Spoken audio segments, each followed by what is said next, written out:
อายอยู่จังใดหมดกำลังใจจะสู้ต่อไปข้างหน้า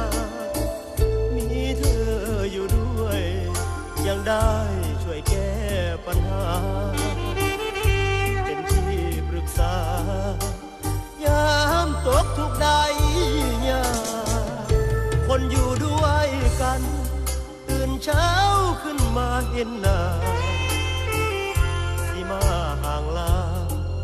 อายมันทำใจลำบากสิอยู่จังใดยามน้องนี้ไกล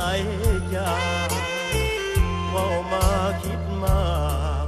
หากเธอไม่มีเยื่อใยขาดน้องอายคงทรมานหมอทั้งโรงพยาบาลผู้เจ้านั่งข้างคนเดียวบ่ได้ให้สิมาคำเขียนยามอายเจ็บป่วยไข้ถ้าขาดเธอไปคงตายทิ่มคือว่าสิอยู่จังใดเด้อนอคันบ่มีเจ้าชีวิตคงเศร้าเหลือใจแต่เด้คิดมา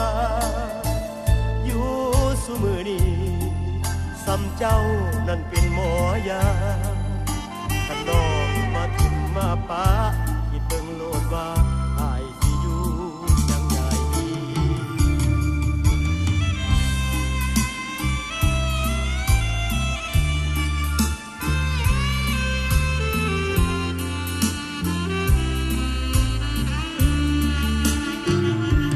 ขา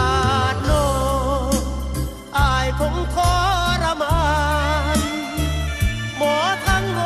งพยาบาลผู้เจ้านั่งข้างคนเดียวบ่ได้ให้สิมาคำคิงยามอายเจ็บ